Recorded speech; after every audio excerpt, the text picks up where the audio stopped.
because we are a nonprofit agency. So we serve families who have children ages birth to 26. Any disability. We are not disability specific. We will look at you help a family has a child with any disability or specialized healthcare concern. And we do that statewide. So we are across the entire state. But I want to tell you 33 years ago now, is when Family Connection got its start. And it got its start from moms. Some moms were together who had children with disabilities. They were supporting each other. They really thought we can't be the only like 4 or 5 moms who need this support and this connection. And Family Connection was born out of that. So years later, we have served thousands and thousands of families. Last year alone, we served about between 5,000 and 6,000 families across our state, and providing that one-to-one support for families. This is how we do what we do, because we do everything at no cost. So these grants and funding streams that you see here on our screen are how we do this. So in 1990, we became the Parent to Parent USA site for South Carolina. That allows us to have our support parents, and we're going to talk about all of our programs in just a minute, but that gives us our ability to connect families with other families. And then our Family Voices, we got that grant in 2009, and that allows us to be the Family to Family Health Information Center.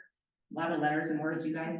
But that's what allows us to help families navigate healthcare and Medicaid and TEFRA and healthcare coverage options and things like that.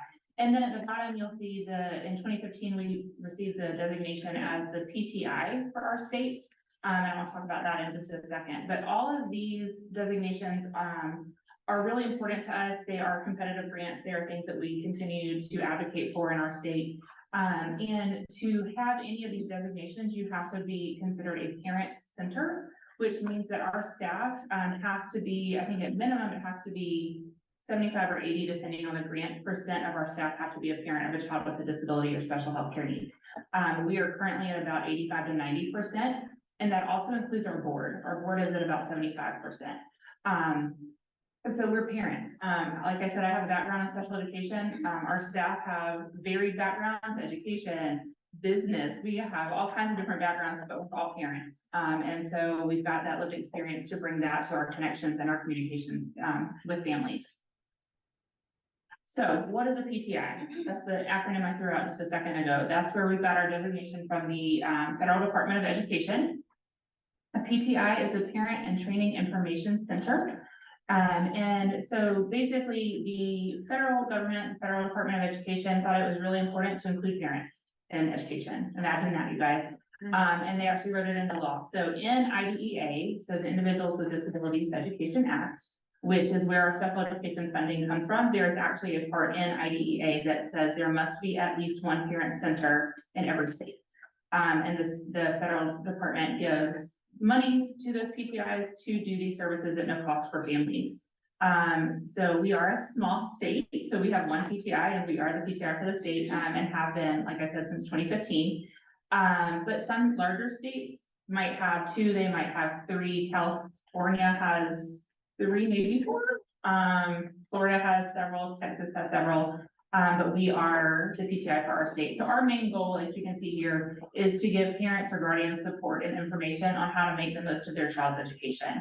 And we know that education doesn't just start at first grade at that door, right? It starts earlier than that. And so that's why we work with families 0 to 26 and help support through that process as well. And making sure that everyone, receives safe, that free and appropriate public education.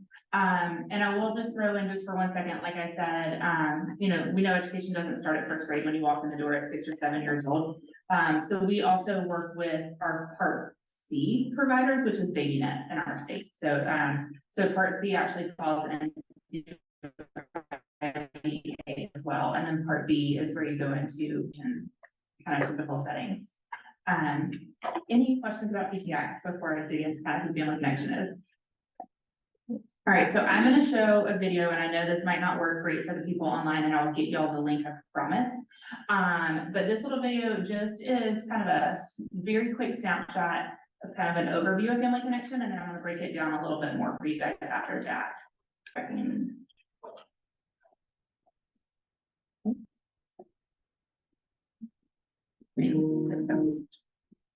Family Connection is the parent training and information center for the state of South Carolina. We are the largest family serving organization in our state, offering programs and trainings to all 46 counties at no cost to families. Our employees are parents of children or youth with a disability, chronic health condition, or behavioral health diagnosis. Our services include collaborating with parents on how to prepare for special education meetings, including the Individualized Education Plan, 504, and Individualized Family Service Plan. Assisting parents in navigating the systems of medical care and insurance coverage for their children with disabilities or special health care needs. Matching parents seeking information and support with mentor parents and providing programs and services addressing a variety of needs.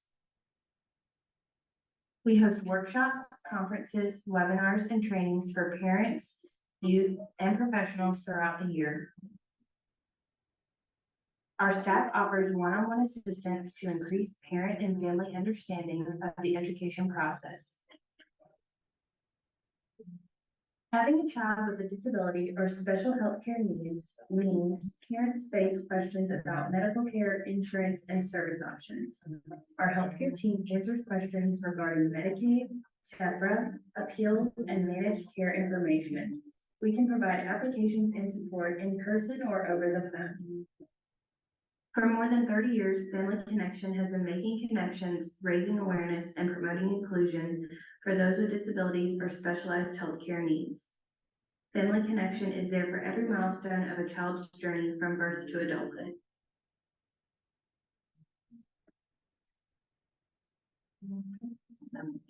Some of you know how to find us in a minute. So that is a really, just like I said, I'm gonna keep going. Okay, a really quick snapshot of kind of just who Family Connection is, and what we do and why we do what we do. And also, I always forget to say this until I get into a presentation. Shameless plug that we're really proud of is any picture that you see on any of our resources, our handouts, on our websites, presentations, those are all children that are served in South Carolina. They are all South Carolina children that we have worked with in some capacity. We do once a year a look photo exhibit, and it is to promote inclusion and awareness that not all disabilities are visible, but anyone and everyone can do amazing things. And so right now, again, shameless plug, if anybody travels to Lexington, it's actually up. Our new exhibit for this year is up at the Lexington Library. So back to what we were talking about. This, I want to just kind of give you guys a snapshot. This list came from, I think, a year or so ago with our data. So it's changed a little bit over time, but these are some of the top reasons that we get calls from parents. And this is not in any particular order, but you can see community resources is one that we get a lot of phone calls about, right? And one thing that we kind of, I think we all say at Family Connection is you don't know what you don't know until you know it, right? And so you don't know what resources are out there until you call, or someone says, I'm not really sure, but call Family Connection, they might know. And we want to help make that connection to community outlets out there. So if you are a community partner here and want to make sure that we know about you, please come see one of us. There's a couple of us from Family Connection here today. We'd love to make sure that we're aware of it so that we can provide those resources to families when they call us. Healthcare and financial questions and concerns, we get, last year alone, we had 900 phone calls just around healthcare and Medicaid and TEPRA questions. And honestly, you guys, we have one person who speaks English, we have one who speaks Spanish, who answers all of those calls. So we were busy last year.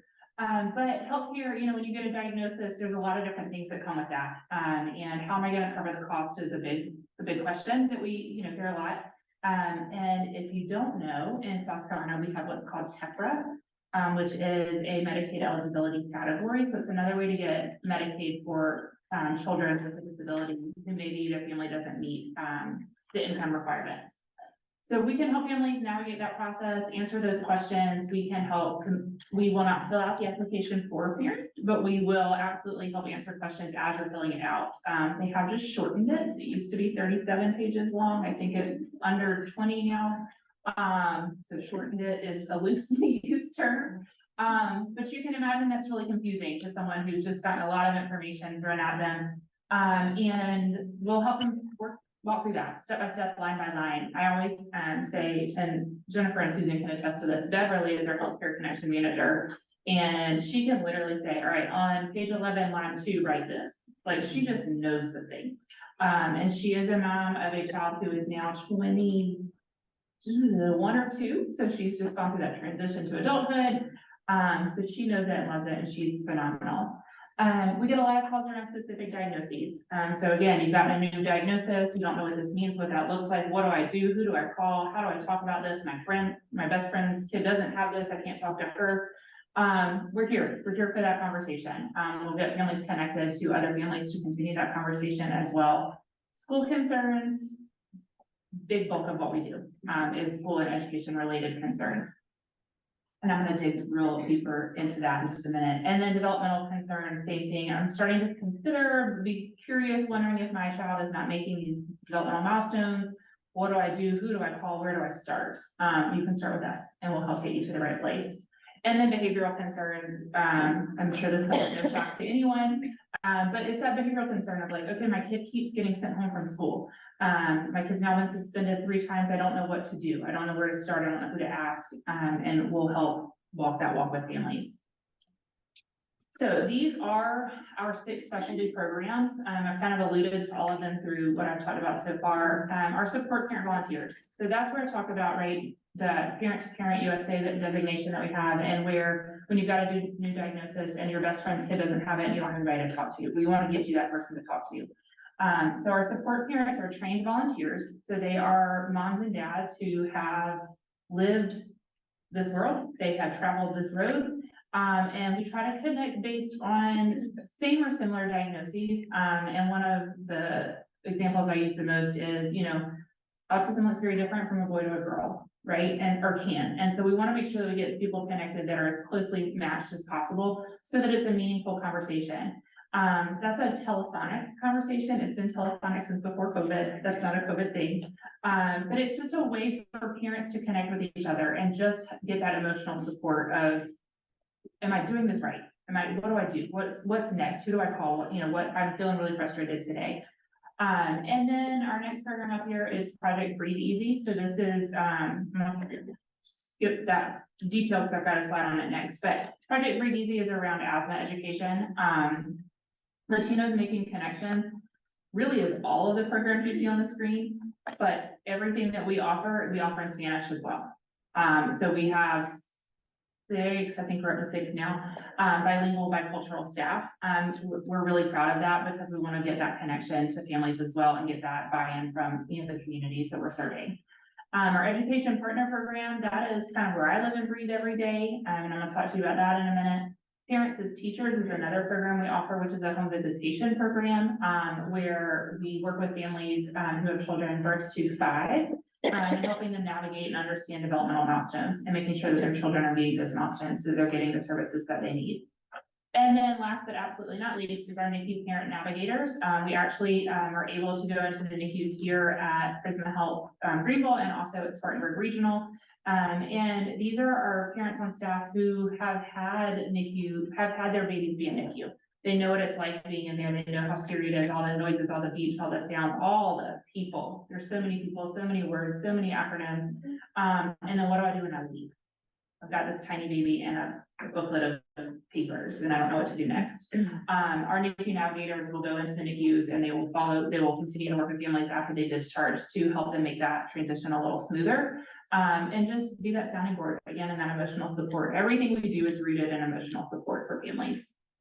So those are our 6 programs. I'm gonna tell you a little bit more about some of them a little bit more in depth.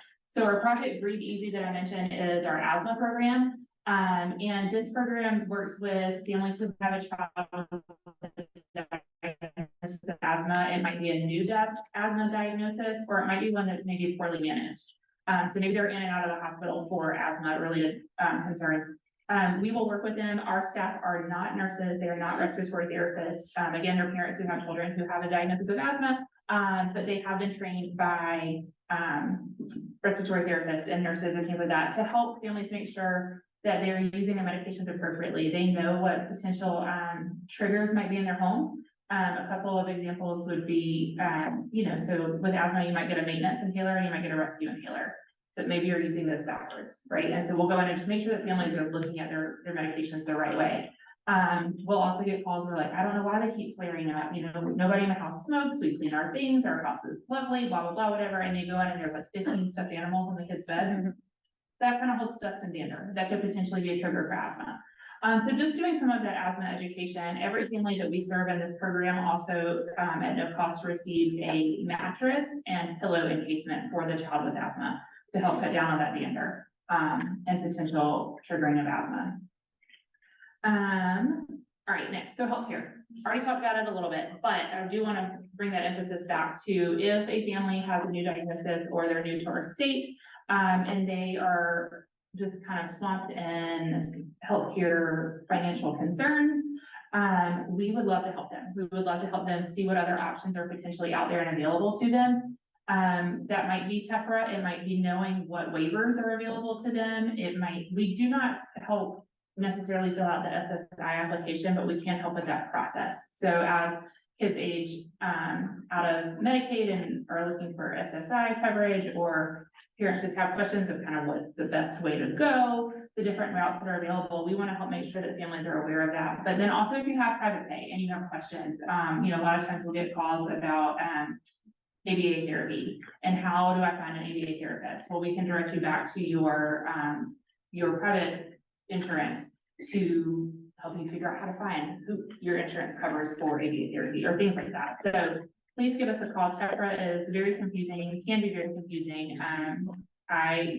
But my wheelhouse is education and I know that. I can speak a little bit of TEFRA, but Beverly she always says that she's our guru. She is our guru on TEFRA and she is who we always turn to when we have those questions.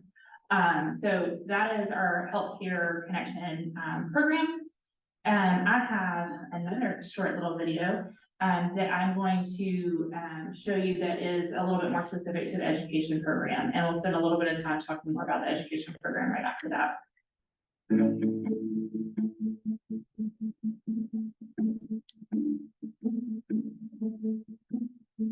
The goal of this program is to promote family-school partnerships to improve student educational outcomes. We provide individual assistance in preparing for school meetings, including conducting case conferences, assistance with a child's individualized education plan, individual family service plan, or 504 plan, explaining provisions of IDEA, and exploring options for resolving disputes. Family Connections of South Carolina really stood beside me and really helped me find my voice in advocating for Vermont during the IEP process. I feel everyone should have this service, have access to this service. This really changed our trajectory for Vermont, and it really changed Vermont's future as far as what we can ask for IEP and our awareness and education. So we're very grateful for Family Connections of South Carolina and Sally Baker and Kristen. But Zoran is actually an upstate, they're an upstate family, and we were able to help them navigate how to get the right services for Zoran in school. So I'm going to tell you a little bit about how we do that. So when you call us, if someone calls us for an education related concern, and I spend a little bit more time here because this is a lot of what we do with Family Connection, given that most of the kids that we serve are in the school age range. But when you call us, you can see here, these are our goals, right? Our goal really, our number one goal is, well, I said number one, it's not number one on this slide, but is to improve that family to school partnership, right? We really want to help try to bring in that inclusivity, that collaborativeness instead of that us versus them, the parents versus the school. We want to help families know what their rights and their children's rights and responsibilities are under special education law inside the school, but also it's equally as important to know what the school's rights and responsibilities are.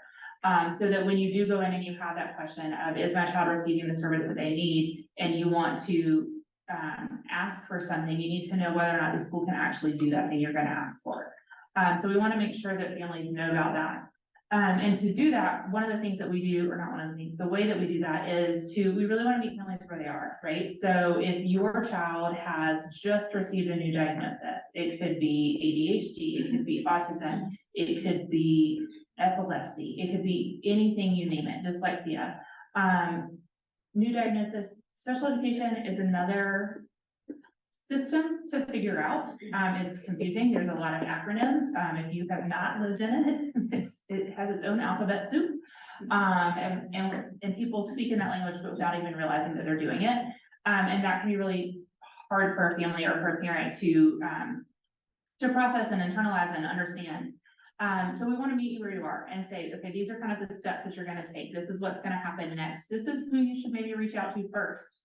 And then if you've been in the system for a while, and you have had an IEP and it's going swimmingly, and maybe now you've moved from elementary to middle school and it's not going quite as swimmingly, or you're more confused or things feel different, we're going to meet you there. We're going to talk about what the differences are and where your frustrations are.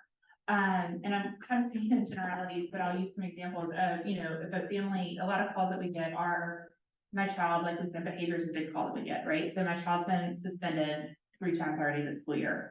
They've called me to pick my child up 4 times this week for half days because they can't handle his behavior. And I use his because I have boys at home. That's not anything towards boys. We get, you know, so we get a lot of those types of phone calls. And so we'll kind of talk through, what does that mean? What does that look like? Does your child already have an IEP? If they don't, let's talk about what an IEP is. So, and I haven't said that, it's an individualized education program. And so it is a roadmap for how education is supposed to be delivered to individuals who have a disability. If your child does have the IEP, but they're still getting you're still getting all those behavior calls, does your child have a behavior intervention plan? Have you ever asked for a behavior intervention plan or for a functional behavioral assessment to be done? See all the letters and all the words, you guys, IEP. Have you gone through those processes, right? And if a family doesn't know what any of those words mean, we're going to stop and break it down and talk through the process of what that looks like and what do those things mean and why could they be beneficial to your child. We are never going to be the one that says you must do this. We're going to say, here are kind of your options. Here are the things that are available to you. Here are your rights to ask for. Here are what you could ask for. And we're gonna help families find their way through this process. Our goal, or one of our end goals, is to help families become so empowered that they don't need us anymore. When I was in school to become a special education teacher, one of my professors said, and I think it's like really like my freshman year, said, the goal of a special education teacher is to work yourself out of a job. We should be supporting students to get the tools that they need to be able to do their job, and they don't need us anymore. We're doing the same thing, but for parents. We want to make sure that as parents, you guys have the tools that you need to advocate for your child the best that you can, which then in turn helps teach your child how to be their own best advocates, right? So we focus a lot on parents, but we do also work with some youth and self-advocates, we'll call us, and we will talk through that process with them as well. One thing in doing this that we can do is, based on availability and scheduling, we can attend an IEP or a 504 school meeting with a family. And so to do this, some of our requirements are, we need to see the IEP first. We need to see what's happening. We need to make sure that we understand where things are going right now. And we're going to go over that with you as the parent. We're going to go over kind of, not necessarily line by line, but kind of section by section, making sure you understand what each of those headers mean, you know, the functional levels of academic, and I say it wrong every time, you guys, achievement, I just lost them all. It's a plaque. It's all the letters. But so we're going to help make sure that everybody knows all of the letters and what's happening on their IEP, right? And making sure that we can go through that with you. And so that going into the meeting, we know as parents, we know what your concerns are as parents. We're going to help you to kind of mush it down into kind of your top priority concerns. We can't eat the whole elephant at one time, right? Like bite at a time. We're going to help kind of break those down, prioritize what's best for this meeting. Who is the audience of this meeting? Who are you talking to? What's your biggest concern? And then we'll go to the meeting with you. But in that and going to a meeting with the family, we're again not there as advocates. We're not there as telling the school, you must do this, and you know, hammering on the table. We're there as that emotional support and that support for the family. So we're going to go in and, you know, we're going to make sure that you are comfortable and that, you know, if you need a little break, you can ask for that break. You can ask to step out for a second and kind of regather yourself. Moms and dads, you guys, especially mamas, I think we become mama bears sometimes. You're talking about a kid. And so sometimes our emotions run high as parents. And so in those meetings, we want to make sure that even when your emotions get a little high, we can be there to support you to help bring your emotions back down, or to help kind of keep the meeting moving when your emotions get to that point. So it may be that I've helped you prep, and I'm going to use Jennifer because she's here and I know her, but it may be that we're in the meeting and I noticed that Miss Knight is getting a little flustered, and so I might interject and say, you know, Ms. Smith and I talked yesterday, and we were getting ready for this meeting, and I think one of her questions that we're trying to get across to you right now is that we're concerned that the accommodations aren't being implemented appropriately in class. I'm gonna keep the conversation going, right? That's kind of what our role is. We're not there, like I said, to tell the school what they must or must not do. We're gonna ask questions and make sure that things are being done the way that the law says. But we're gonna let the parent lead the meeting. That's the goal, is to let the parent lead the meeting. My ultimate, what I love is when I go to a meeting with a family and I don't say a word, you guys. We've prepped, we've gotten ready, and just because they've got an emotional support person beside them, they run it, and it's awesome. I went to one like that last week actually, and it was so great. And I always leave the meeting going, I promise I was here, but you didn't need me. You did it on your own. Another thing that we love is when we prep a family, we do that coaching session beforehand, and then they'll say, you know, I think I got this. You got me ready for this. I can do this. Whether we go to the meeting or not, we're gonna follow up afterwards as well. So we're gonna do that follow-up and just check in. How did it go? What was next? What was left? You know, did they ask you to bring in any more documentation? Are they requesting any additional evaluations? Or is something else gonna happen next? We wanna make sure that you kind of keep that momentum going and that things are working well. And then if things are great after that point, we might close your case. But when we close a case, it never means that we're done. We're always here and available. So if something else pops back up, or you have another question later, or you just have that random question that pops up at 3 o'clock in the morning, and you know, I don't know the answer, I'm gonna email Susan and ask her because she might know it and she can help me in the morning. That's what we're there for. We're really there just truly to help support families. So I'm gonna show you a couple of our resources that help us do what we do. And I apologize, I didn't have enough to bring of all of these for everybody, so you guys can check them out and look at them if you want to afterwards. I have a few copies to look at, but then I'm gonna tell you how you can get your own copy. And on your table, you've got some flyers there. Please feel free to take those. They tell you a little bit about Family Connection, but then there's one that's a little more specific to the education program. But this tool here was developed as a result of working with a lot of parents over time who have a lot of information that they want to make sure that the schools and their healthcare teams know about their child. And I'll pick on my friend Jenna, who is our director of special populations. She has her son Dakota, and Dakota has hearing loss. He was receiving a lot more services as a younger student. Now he's not receiving as much. He's done really great with his supports. But when she first started having to advocate for Dakota, she literally went to school one year, you guys, with a 3-inch notebook and took it to the teacher and was like, here's everything you need to know about Dakota. And they were like, oh, thanks. Okay. We came back and developed this. This is a place to keep that important information, those current information, kind of at the forefront. So you can take this in and it's easily, it's transportable. So you can take it to the medical team. You can take it to your education team. You can take it to whoever you're meeting with, because it is all about the child. And we do everything from a strengths-based perspective, because we know that we live in a deficit-based world. And like I said, I did healthcare. I know healthcare, and you don't ever go to the doctor and walk in and they're like, congratulations, wow, you did a great job walking in here today. Things look great. They say, what's wrong? Right? So we want to take it from a different approach. So we want to take what works for your child, what helps make them go, what makes them unique, what makes them them. So this book starts with All About Me, and yes, it looks a little young. We are working on a version that is for older students and young adults that's not quite so young, elementary. But it's a place to record kind of who's in your house, who lives with your child, things that they like, things they don't like, pretty easy and simple. This is a great thing to do with your child, right? So to get their input and their information in it. What do they want people to know about them, and what do they not want people to know about them? My 7-year-old is very particular on who knows things about him. So this would be something that would be fun to do with him, because I want to share all the things, and he's like, please don't tell them that. You know, so being able to do that there, and then kind of who's your family support system here. Now, your next section, the green section, is healthcare related. So it's a place to be able to record kind of your history.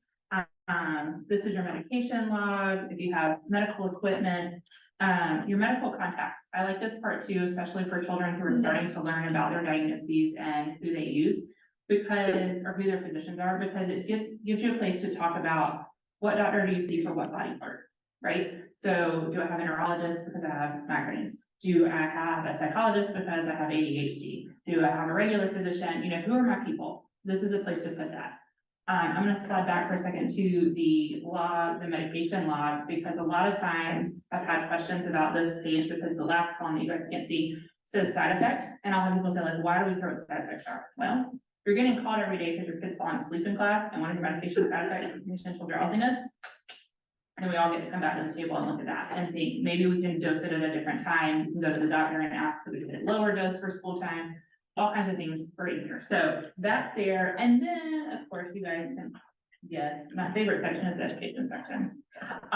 But we spent some time with this education section. And so it's broken down into how to get ready for your meeting, what to do beforehand, what to do during the meeting, and what to do after the meeting to help get you ready. So this is another tool that we'll use when we're going through this process with families. You can get one of these mailed to you, and we can work through this kind of page by page, and talk through things.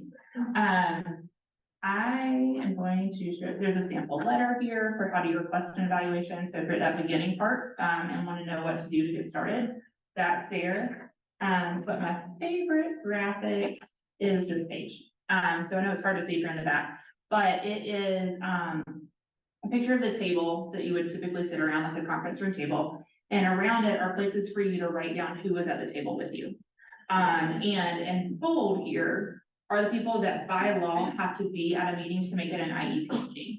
And so I like this because sometimes we go into meetings and there's so many people there and they talk about your student and you're like, okay, great. And then you get home and you're like, oh my gosh, that lady in the red jacket in the front, she said something and I don't remember why did she say that about him? I don't remember anything about it. But that was a speech therapist. That's why we were talking about his art sound development here. So just gives you a place to record all of that. And then notes, there's a notes page. And then the last page is a place to keep every year you're gonna wanna look at. What do I need to have updated? What do I need to include in this notebook when I go talk to people?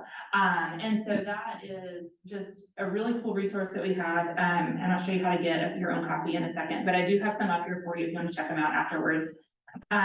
But one of my favorite ones, and I'm a nerd, and so it literally travels in my work bag with me everywhere I go. I always have it in case I need to work with somebody or help somebody kind of go through that process. But that is our education program, in kind of a big nutshell. I feel like I talked about it for a really long time. I wanted to I know we did the video a second ago, but these are just some quotes that we've gotten from families on our service and how we've worked with them and been able to help. So you know, we do help families understand that process better. We do get those texts and emails and calls back that are like, oh my gosh, thank you so much for helping me do this. You know, now Matthew's been able to go out into the general education setting more because you gave me the confidence to ask for that for him.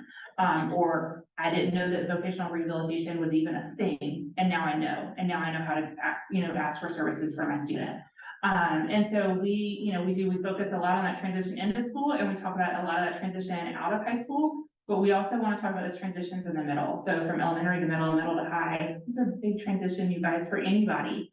But we'll work with families, kind of meet them where they are. So you can see some of our quotes and things there. And then the last part program I want to highlight is our trainings program. So if you guys in here in the room are providers, if you work in school districts, whatever you might be, we do offer trainings. So I am here today. This is one of our trainings. But we offer trainings to parents and professionals.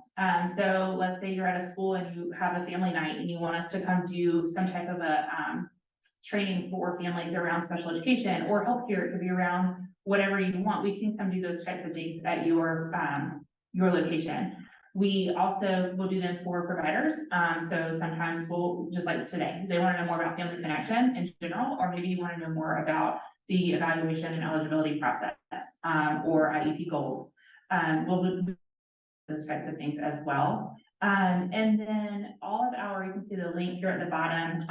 All of our trainings or not all of them, the majority of them are still virtual, so that we can access a lot more people at one time.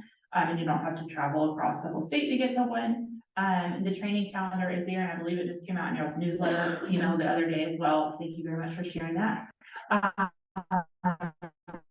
But a lot of special education recorded and then posted on our website. So you can always go back and check those out. If there's something that you want to know about later. I know they just did one Tuesday around SSI. So sometimes we will have outside content experts come in and do this for us. And so that way you're not just listening to us who have kind of worked through it, but you're actually talking to someone from that agency. And so you'll see those types of trainings coming through as well. And those numbers, that was last year's data. You can just kind of see how many families we were able to, or how many people we were able to access through our trainings. And then I keep telling you, I'm gonna tell you how to find these things. So one nice thing that did come out of COVID was our online store. Prior to COVID, we were out running around, driving all the places, giving these things out to everybody, and then COVID happened and we couldn't do it. And so we wanted to make sure that we were still getting the resources in the hands of people who need them and want them. So we have an online store. You can see it, the web link here. When you go to it, I call it a store loosely because you do have to order the materials for us to mail them to you, but it is again at no cost. You just have to put in your name and address. But also what's really cool is our resources are also available as a PDF download. So if you are someone who does not want to have to carry around hard copy papers all the time, they're available there as a PDF download, and you can download it one time, save it to your computer, and it's there. And you can see some of the other, I brought one of those resources. This is another one that came out of, this is our Journey Begins book. So this is another one that came out of listening to parents who are really confused in that process of transitioning from baby net into schools. And it's really cool. So it's done in parent-friendly language. Who pays for what? What are the timelines? When do I ask for this, that, and the other? It's all here. And it's a really cool little guide.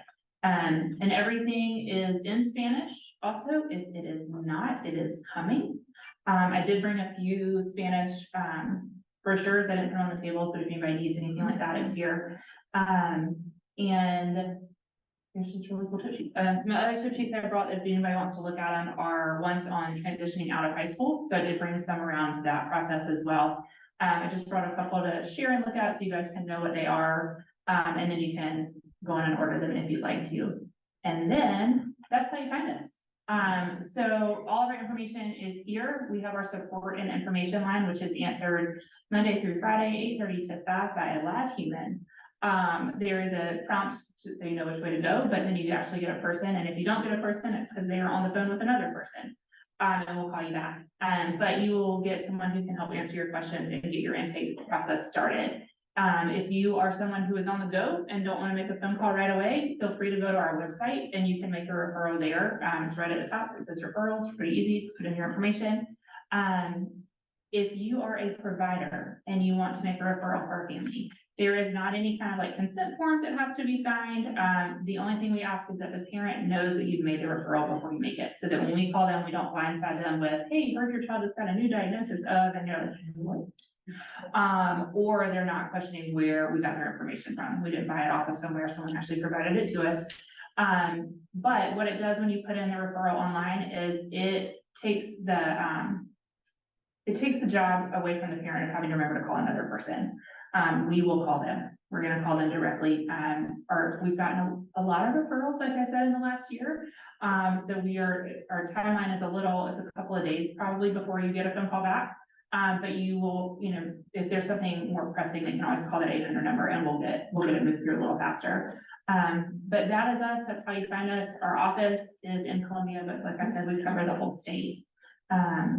So I talked, I know kind of fast, but I think I'm on my timeline. Are there any questions that I can help answer? But I will also hang around afterwards if anyone has specific questions they want to ask. No questions. Okay.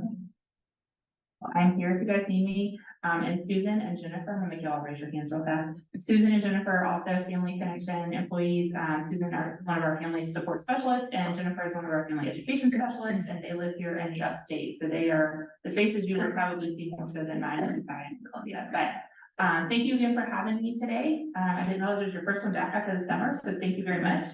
And I am here for you. Thanks, guys. Thanks.